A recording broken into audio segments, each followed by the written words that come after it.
My fiancé called me while laughing with her friends. He actually thinks I'm a virgin. Men are so stupid. I listened to the whole 20-minute conversation. I called off the wedding the next morning. She still doesn't know how I found out. I, 28 male, was supposed to get married last month. T-word, supposed to. 3 weeks before the wedding, I was at work when my phone buzzed. Rachel calling. I almost declined. She knew I had back-to-back meetings that afternoon.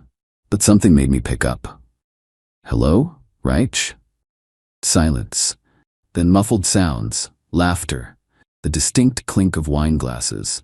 She must have meant to call Megan. My name was right next to hers. She probably hit my name, threw the phone in her purse and thought she was talking to her friend on her AirPods. An accidental call. The kind of dumb mistake you make when you think no one's listening. I was about to hang up when I heard her voice, clear as day. He actually thinks I'm saving myself for marriage. Can you believe it? My finger froze over the end button. Her friend, I recognized Megan's nasally laugh, said something I couldn't catch. Then Rachel again. Oh please, like I haven't been getting it from Tyler every time Josh works late. That man knows things Josh couldn't even spell. I sat in my office chair, staring at the quarterly report on my screen, while my entire world tilted sideways. 20 minutes. That's how long I listened. 20 minutes of my fiancée and her friends dissecting our relationship like a frog in biology class. The virgin thing? Just the appetizer. Apparently I was sweet but boring in every way that matters. My proposal at her favorite restaurant was so predictable she had to fake cry. She was marrying me because, and I quote, Josh is the guy you marry, Tyler is the guy you But here's the kicker, the part that made me set down my phone and stare at the wall for a solid 5 minutes. After we're married, I'll wait like 6 months before getting pregnant. Don't want him getting suspicious. Tyler's eyes would look so good on a baby. I ended the call, went back to my meeting, presented the quarterly projections like I hadn't just heard my fiancé planning to pass off another man's baby as mine. That night, she came home all smiles, kissed me on the cheek, asked about my day. I watched her face searching for cracks in the mask. Nothing. Oscar-worthy performance. Wedding stress getting to you, babe. She rubbed my shoulders. You seem tense. Just work stuff. She spent the rest of the evening showing me Pinterest boards for centerpieces. I nodded at appropriate intervals, thinking about those 20 minutes. About Tyler. About the baby that would never be mine. I didn't sleep that night, or the next. By day 3, she noticed. Are you getting cold feet? She asked over breakfast, her voice pitched just right between concern and hurt. You can tell me anything. You know that. I looked at her. Really looked. The woman I'd loved for 4 years. The woman I'd bought a ring for after she spent 6 months dropping hints about her dream proposal. The woman who cried at animal shelter commercials and made me soup when I was sick. The woman who was screwing someone named Tyler. I'm fine, I said. Just want everything to be perfect for you. She beamed, reached across the table to squeeze my hand. It already is, babe. I can't wait to be your wife. I squeezed back, matching her smile. Me neither. That's when I decided. No big confrontation. No screaming match. No giving her the chance to flip the script and somehow make me the bad guy. She was good at that. I'd seen her do it to others. Never thought I'd be on the receiving end. I had 2.5 weeks until the wedding. 2.5 weeks to untangle 4 years of my life from someone who'd been playing me like a fiddle. The thing about shared finances? They're a lot easier to separate when the other person doesn't know you're doing it. I opened a new bank account at a different bank. Started moving money. Nothing dramatic, just my portion of our joint savings. Legitimate transfers for wedding expenses. She never checked the account anyway. That was boring boy stuff, as she'd told Megan during the call. The apartment was trickier. Both our names on the lease, 8 months left. I spent my lunch breaks reading the fine print. Breaking it would cost me 2 months' rent, but I considered that the price of admission to my new life. I set the money aside. Meanwhile, I became the world's most devoted fiancé. Picked up flowers randomly, cooked her favorite meals, listened attentively to every wedding detail. She ate it up, even bragged to her mom on the phone about how attentive Josh has been lately. Yeah, attentive to every lie that came out of her mouth. A week before the wedding, things got interesting. She came home frazzled. Tyler's being weird, she said, pouring herself wine. Large pour. He keeps texting about the wedding. Like, I get it, you're jealous, but deal with it, you know? I made sympathetic noises while chopping vegetables. That must be tough. What's he saying? She waved her hand dismissively. Oh, just guy stuff. He'll get over it once I'm married and he realizes nothing's changing. Nothing's changing. She said it so casually, like maintaining an affair after marriage was just another item on her to-do list, right between pick up dry cleaning and cheat on husband. Maybe he needs some space, I suggested. Distance makes the heart grow fonder and all that. She laughed. Actually laughed. God, you're sweet. This is why I love you, Josh. You always see the best in people. 3 days before the wedding, I played my ace. Came home looking devastated. We need to talk, I said, setting my laptop bag down heavily. Her face went white.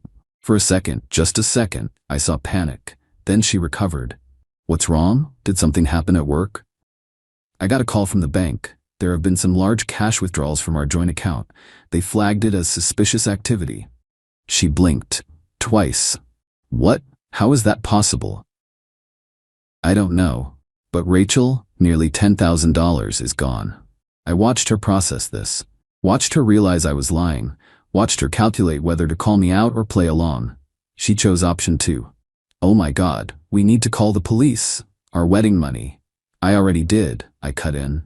They said it's tricky since both our names are on the account. They suggested we come in to file a report and bring all our records. I told them we'd be there tomorrow morning to get it sorted.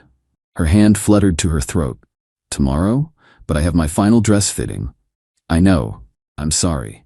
But this is serious. The venue needs final payment by Friday. She nodded slowly. Mind racing. I could practically see the gears turning.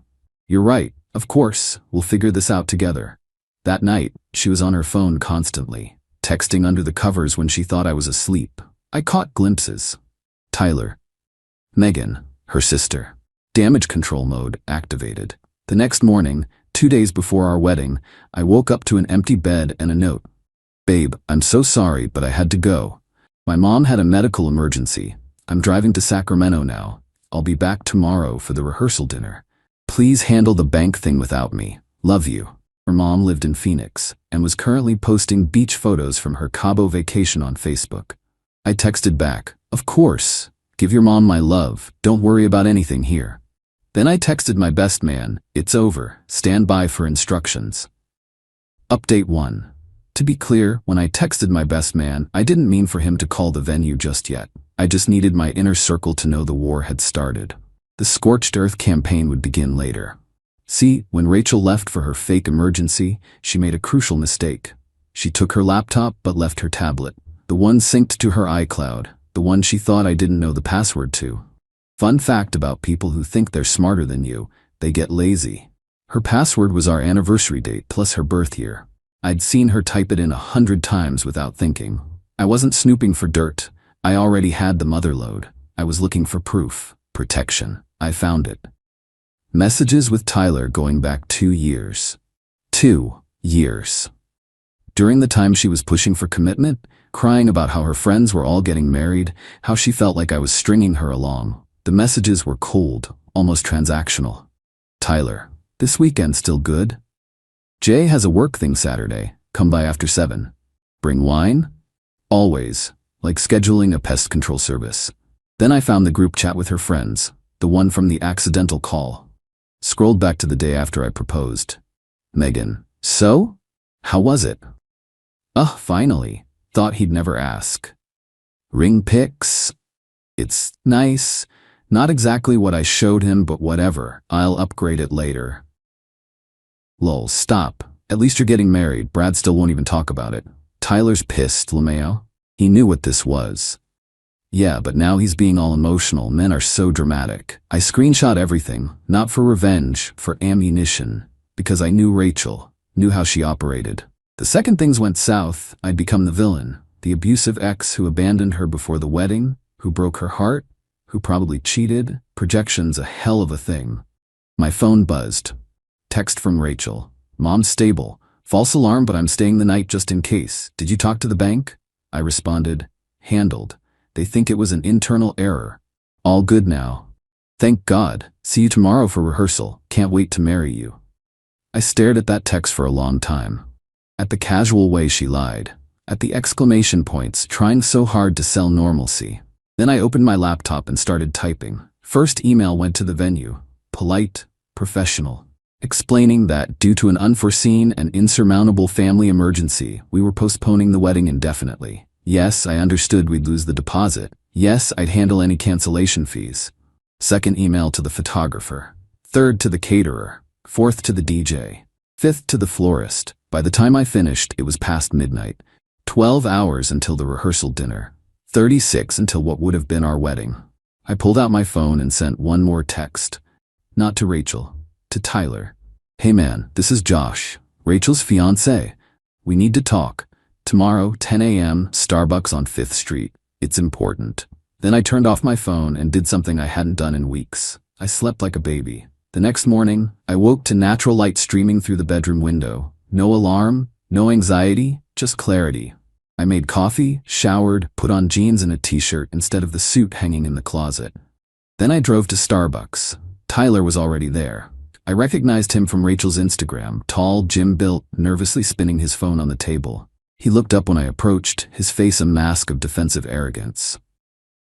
Look, man, I know, I said, sitting down.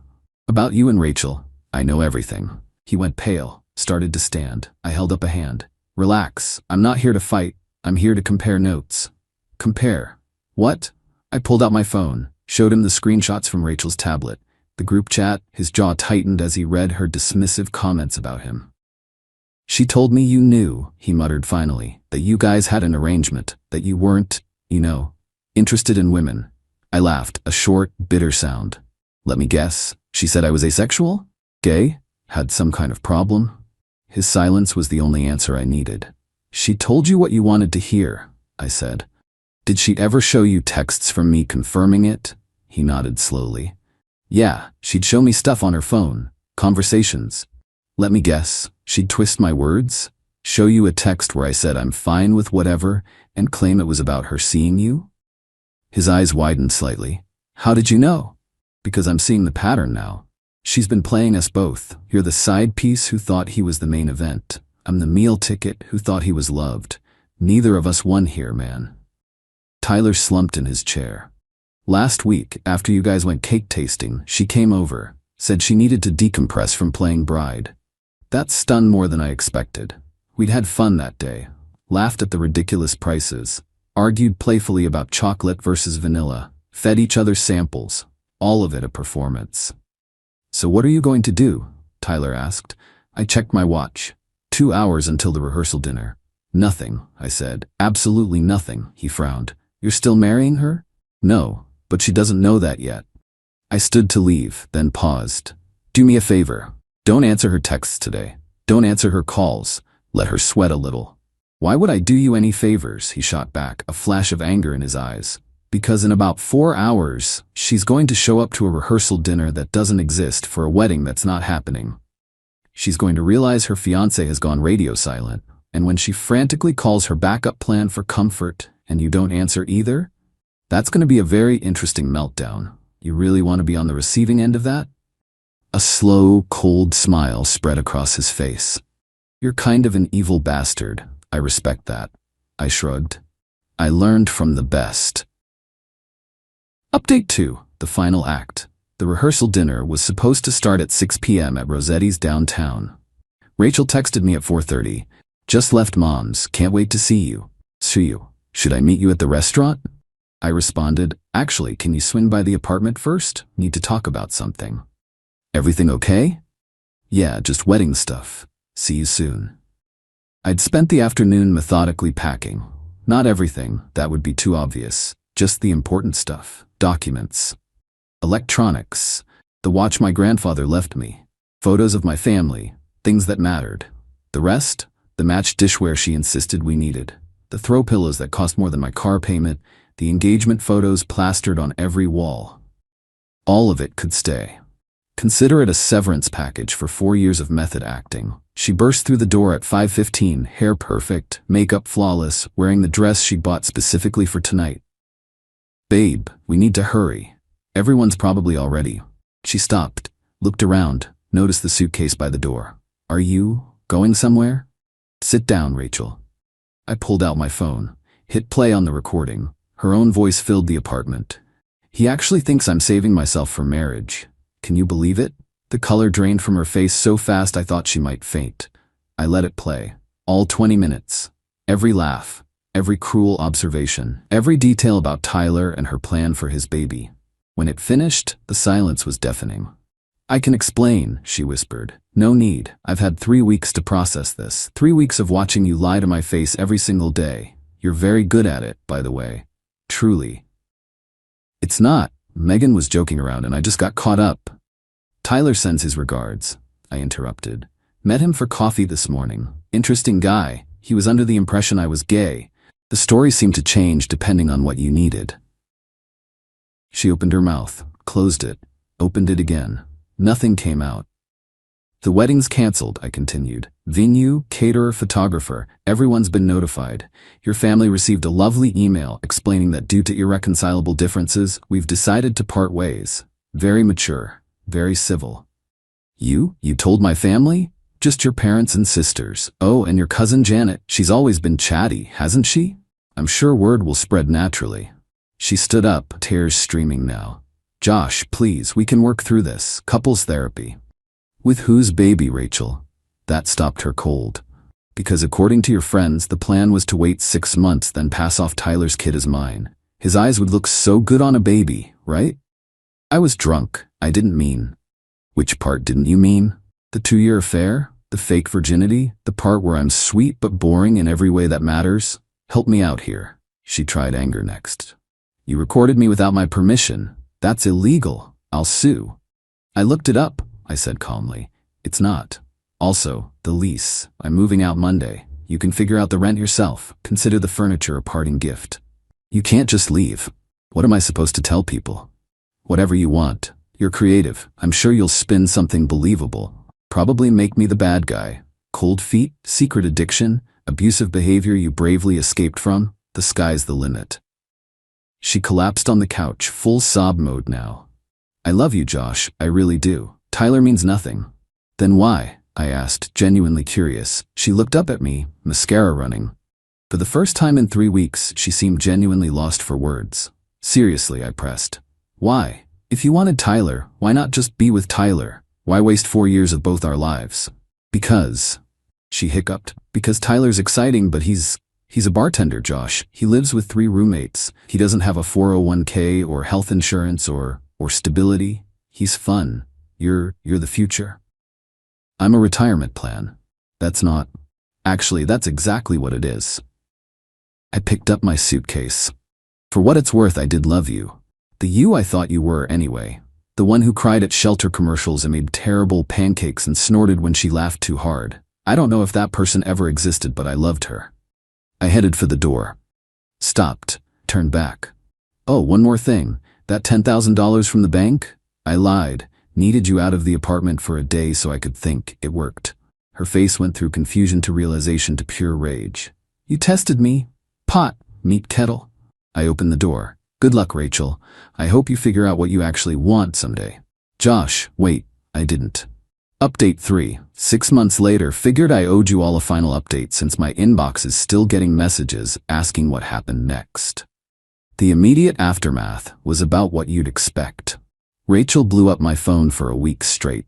Texts ranged from apologetic word salads to rage novels to suicide threats. She's fine, her sister confirmed she was just being dramatic. I blocked her number and didn't respond. My personal favorite was a 3 a.m. voice message where she accused me of emotional manipulation and calculated cruelty. The irony was so thick you could spread it on toast. Tyler lasted 2 more weeks before blocking her. He sent me one last message. You were right. The meltdown was interesting. Thanks for the heads up. We're not friends, but there's a weird unspoken respect there.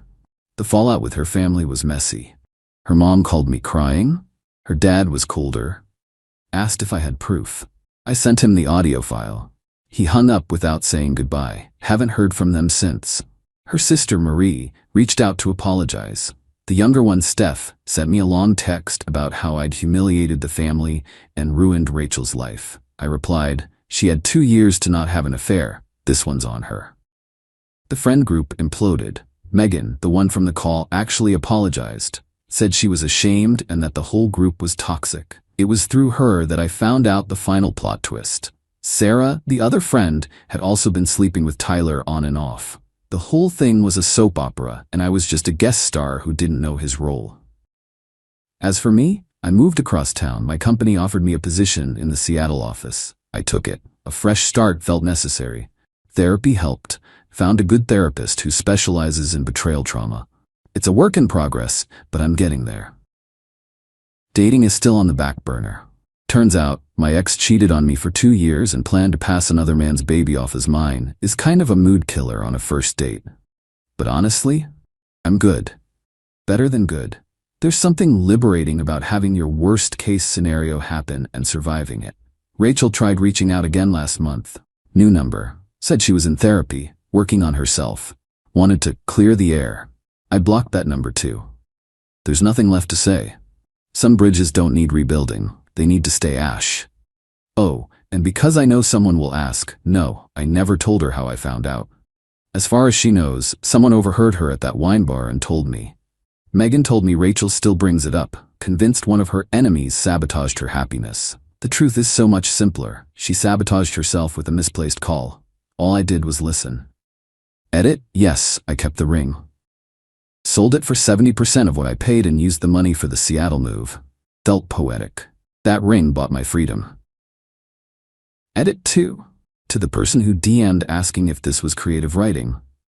I wish. Would have made the last 4 years of my life a lot easier. But thanks for thinking my pain is entertaining enough to be fiction, I guess. Final edit. This is my last update. Moving on means actually moving on. Thank you to everyone who reached out. And to those of you sharing your own stories, you'll get through it. Trust the process. Block the number. Sell the ring. The best revenge is a life well lived.